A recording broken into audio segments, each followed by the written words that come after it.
Praise the Lord, people of God. Bwana asifiwe. Karibu sana kwenye Bible study yetu ya jioni ya leo. Mungu akubariki sana. Karibu people of God. Welcome to our Bible study. God bless you. God bless you. This is the night the Lord has made. We shall rejoice and be glad in it. Karibu sana in Swahili. Karibu kwenye Bible study. Leo tutakwenda kusoma neno letu la leo about Bible studying. Let's learn together. Tujifunze neno la Mungu pamoja. Tusikie Mungu anasema nini na sisi sote pamoja, kwa sababu neno ni la kwako na neno ni la kwangu. Mungu akubariki sana. Ni Jumamosi nzuri ya leo Mungu ametupa, tutaifurahia.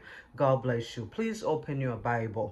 Open your Bible. Fungua Biblia yako katika kitabu cha 1 Corinthians, wa Korintho wa kwanza sura 13. Tutasoma mstari wa kwanza twende mpaka pale chini wa 3 mpaka wa 7, alafu tutamaliza somo letu la leo, and then tuta explain a little bit what the word of God say. Neno la Mungu linasema nini leo? Hili neno limekuwa ikiwa moyoni mwangu sana about mpende jirani yako. Love your neighbor like the way you love yourself. Mpende jirani yako kama nafsi yako mwenyewe. Biblia inasema love your neighbor. Biblia inasema love your neighbor. Biblia inasema love your coworker. Biblia inasema mpende ndugu yako, mpende jirani yako, mpende jirani yako. Ndivyo Biblia inasema. So we are going to the Bible, 1 Corinthians chapter 13 verse 1 to 3. Alafu tutashuka kidogo mpaka pale 4, alafu sikie Biblia inasema nini. Hata tukienda mpaka 7, that's fine. Na ukiwa na muda mzuri, maliza the whole Bible chapter. Maliza chapter nzima, maliza kurasa nzima ya Wakorintho wa kwanza 13 mstari wa kwanza, nenda mpaka chini mpaka mwisho. Yani ina mafundisho mazuri sana. Nimependa sana kwa sababu inasema mpende jirani yako kama nafsi yako.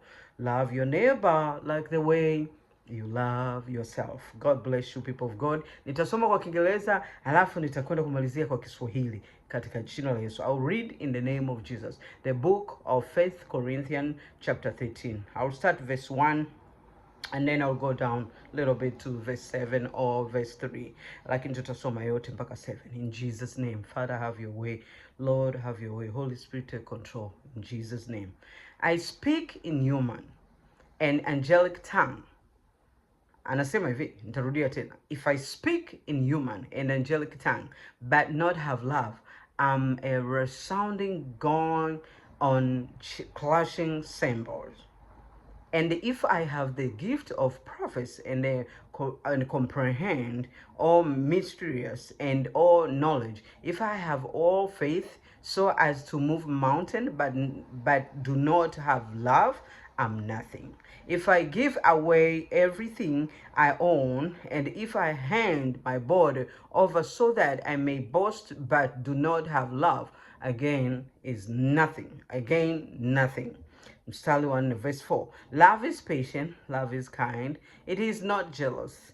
Love doesn't have no jealous. It's not pompous, it is not inflated, it is not rude, it does not seek its own interest, it is not quick-tempered, does not brood over anger. It's the truth, not rejoice over wrongdoing, but rejoice with the truth.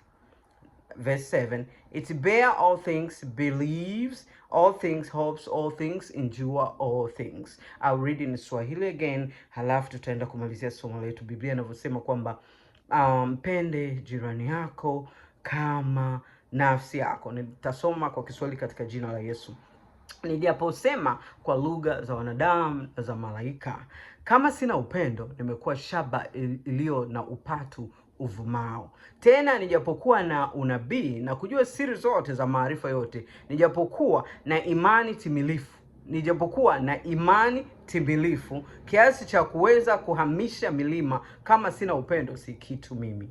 Bwana asifiwe sana. We're going to verse 3. Tunaenda verse ya 3, mstari wa 3. Tena nikitoa mali zangu zote kuwalisha maskini, tena nikijitoa mwili wangu niungue moto, kama sina upendo hainifaidi kitu. Upendo huvumilia, upendo huvumilia, hufadhili, upendo hausudu Upendo hautakabari, haujivuni. There's no pride in the love. Love is not a pride. Mstari wa 5, haukosi kuwa na adabu, hautafuti mambo yake, hauoni uchungu, hauhesabu mabaya. Upendo hauhesabu mabaya. Haufurahi udhalimu, bali hufurahi pamoja na kweli. Verse 7, mstari wa 7, huvumilia yote, huamini yote, hutumaini yote, hustahimili yote. Huo ni upendo, watu wa Mungu. Upendo. Mpende jirani yako kama nafsi yako, ndivyo Biblia inasema. Mpende jirani yako, mpende coworker wako, mpenda kazi zako, penda kila kitu ambacho unajua kabisa, ndugu, jamaa, marafiki. Upendo huvumilia. Upendo hauhesabu mabaya. Upendo is kindness. Upendo ni patient, kuwa patient. Upendo haudharau. Upendo hausemi uongo. Upendo hauna masengenyo ndani yake. Upendo huwa hauhusudu mabaya, ndivyo Biblia inasema. So Biblia inasema, the word of God say, the Lord say, upendo hauhesabu mabaya. Upendo haujivuni. There's no pride in upendo. Upendo, hakuna upendo. Upendo, hakuna uongo ndani yake. There's no lying on love.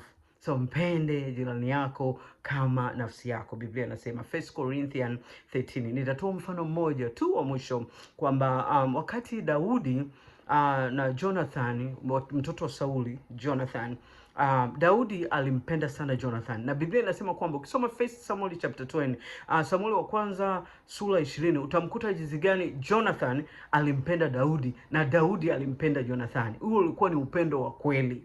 Hiyo ninachotamka ni kwamba ulikuwa ni upendo, kwa sababu ukisoma 1 Samuel wa kwanza 20, ilikuwa ni upendo wa kweli. Unaweza ukawa na rafiki lakini akawa hana upendo wa kweli ndani yake. Unaweza ukawa na mtu ambaye yuko karibu au mtu yote mfanyakazi mwenzio, akawa sasa ni mtu unaweza ukaongea naye, you can speak to the people, lakini akawa na ile just outside, not the inside. Upendo unatoka inside to outside. Upendo unatoka spiritual.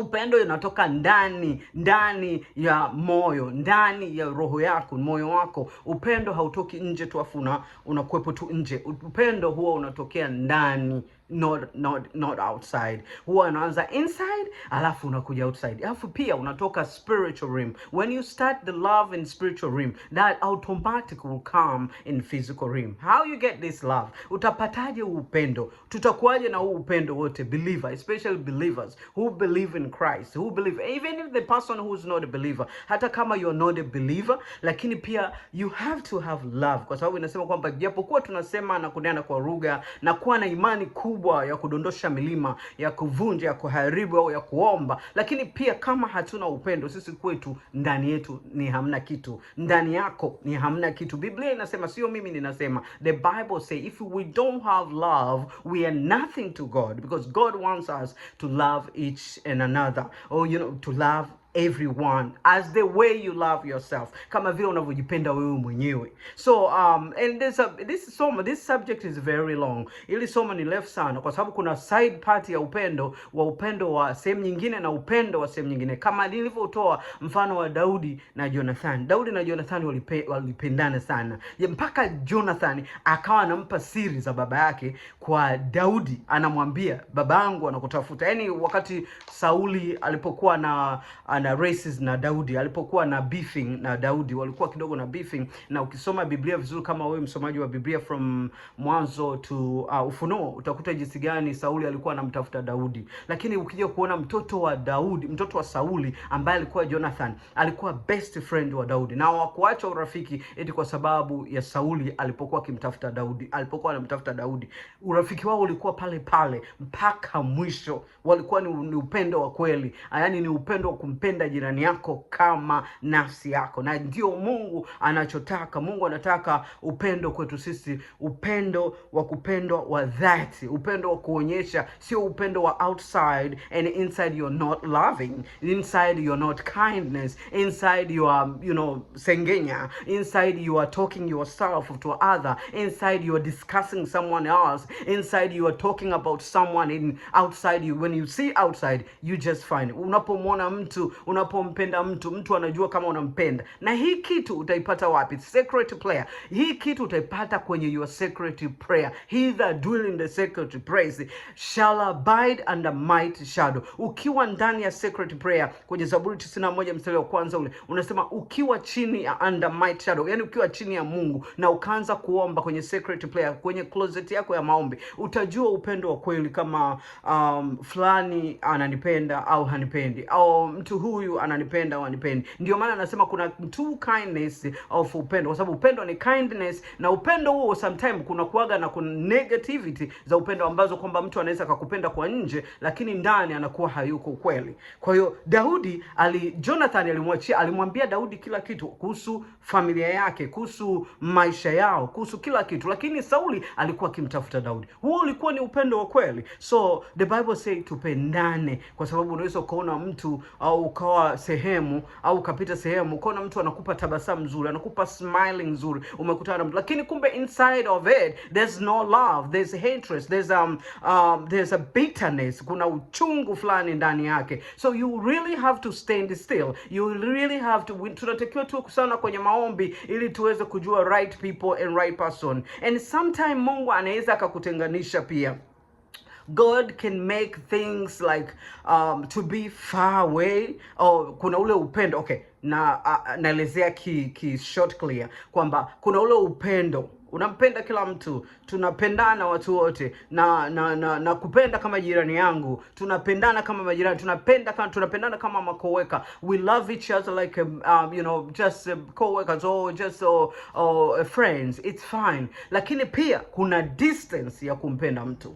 Kuna distance ya kumpenda mtu pale mnapokutana na watu. Hey, we love each other. This is love. Good morning, good afternoon. Ile ni moja ya kuonyesha ishara ya upendo. Lakini pia kuna upendo wa ndani ambao unajua kabisa ule ndani yake kuna huo upendo kweli, au there's no love, or there's a love. So upendo ni kupendana ndani na nje, sio nje tu au sio ndani tu. Na ndio maana Mungu aliweka Sauli na Daudi walikuwepo mbali kidogo, kwa sababu Daudi alijua trick za Sauli alipokuwa akimtafuta Daudi. Sauli alikuwa akimtafuta Daudi. Kwa Daudi alijua kwamba kuna hatred, kuna chuki kati ya Sauli na Daudi. Kwa Daudi ilibidi amkimbie Sauli, kwa sababu hiyo ni kabisa imetoka from heaven. Yani tayari Mungu anaweza kuseparatisha na, au say the Bible say, not me, Mungu anaweza kuseparatisha na maadui. Anaweza kaa ni mtu ambaye watu or people ambao you know them or you don't know them, but still he will tell you. Anaweza kukuambia kwamba there's no real love. That's what you get secret prayer, sehemu ya maombi. Una uwezo wa kumjua mtu kiundani na kujua mtu kiunje na ndani, in the spiritual realm and the physical realm. Upendo haujifuni, upendo is kindness, upendo is patient, upendo haudharau. Like you can see someone, you are smiling, but inside you are dharau, or inside there's a masengenyo. Inside when you give the back, ukimpa mtu tu back, tayari yule unaanza kusengenya, au unaanza kusema, au unaanza kumsema yule mtu kwa design nyingine. So that's not a love. God wants to love your neighbor as the way you love yourself, as the way you love your soul and your heart and your mind. Jinsi gani unavyojipenda wewe, ndivyo Mungu anataka umpende jirani yako. Mungu akubariki sana. It's not easy for believer. Really, we need to work out. It's not easy for believer, but we really need to pray, because God is always opening our eyes. Mungu huwa anafungua macho yetu, Mungu huwa anafungua sight zetu, Mungu huwa anafungua mioyo yetu kujua is it really love, kwa sababu wakati mwingine ni Mungu mwenyewe ana make it happen, because you really need to know there's a love inside, or there's a love outside only, not inside. So upendo unatoka ndani na pia unakuja nje. Upendo hauko nje tu, haujivuni. Upendo haubagui. Upendo huwa unasamehe. Upendo haushindani. Hakuna mashindano ndani ya upendo. There's no races in the love. Hakuna mashindano ndani ya upendo. Upendo, it's a very good thing, upendo. When you read the story ya Daudi na Jonathan, utakuta jinsi gani Daudi alimpenda Jonathani na Jonathani alimpenda Daudi. Hata Sauli baadaye alikuja kumchukia Daudi, lakini mtoto wa Sauli alimpenda Jonathani. Kwa sababu gani? Kulikuwa kuna upendo wa urafiki ule wa kushibana. Sasa kama ikiwa ni upendo wa urafiki ule ukimaliza unampa mgongo mtu alafu unaweza kusema, kwa hiyo ni upendo wa design tofauti ambao Mungu huwa hautaki. Na ndio maana Mungu lazima akureveal. God is always reveal his eyes. You have to pray to see real people, real person inside of you who love you for real, or who love you inside or outside. Upendo haujivuni, upendo hauhesabu pia mabaya, upendo huwa unasamehe. God bless you. Soma kitabu cha Wakorintho wa kwanza verse 18 mstari wa kwanza mpaka wa 7 au mstari wa kwanza mpaka wa 3. Soma yote, kwa sababu mimi Roho Mtakatifu alinifundisha most of the time nikipata chapter where I read the whole chapter to understand, and then I'll go based on the scripture he gave to me, what verse he gave to me. Verse aliyokupa ndio nasoma, lakini kawaida ni vizuri kusoma the whole chapter. That's how I teach. Ndivyo Roho Mtakatifu alinifundisha, soma the whole chapter uelewe, alafu na base ile verse. Mungu akubariki sana na kutakia Jumapili njema. God bless you. Ni Jumamosi usiku, lakini Jumapili njema almost, na walioko pande zote kaskazini mashariki ya Amerika na nje ya Marekani, Mungu awabariki. Please share the video and share to someone. God bless you, kwa sababu when you share to someone na mwingine pia anajifunza na kubarikiwa. Wote tunajifunza neno. There's no one, yani ni kila siku huwa tunajifunza neno la Mungu. We always be learning about all this love story of the Bible and Bible study. God bless you, please, and read 1 Corinthians chapter 13 is so powerful, verse 1 to 3 and to 7. Unaenda soma ile yote. Verse 4, unaona verse 4 pia ni nzuri. Love, it's all about love. Upendo hauna upendeleo. Upendo ni kitu kizuri sana. Upendo from bottom of your heart, ndani ya moyo wako, kutoka nje. Lakini sio upendo wa nje, tunacheka nje alafu ndani kumbe kuna hatred. It doesn't make sense. It doesn't work that way. Upendo unasamehe, upendo unavumilia. Mungu akubariki sana. Mpende jirani yako kama nafsi yako. Love your neighbor as you love yourself. This is commandment. I usually call golden commandment. Huwa naita golden commandment. Ni gold commandment. Ni commandment ambayo Mungu ndio anaihesabu sana. Nakumbuka wakati wa Musa alikushuka na commandment, lakini hii ya commandment ya 1 Corinthians 13 naitaga golden commandment. Iko gold kwa sababu Mungu anasema hata uwe na imani ya kubomoa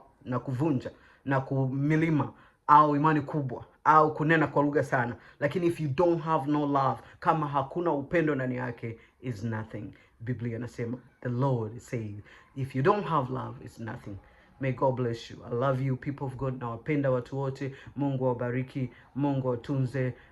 Love is the big thing. As Jonathan and David, mpende jirani yako, mpende mke wako, mme wako, mpende coworker wako, mpende, sio outside smile and backward or inside unaweka back. No, upendo hauhesabu mabaya. God bless you. Mungu na awabariki. We'll see you next time. May God bless you in Jesus' mighty name. Thank you, Lord.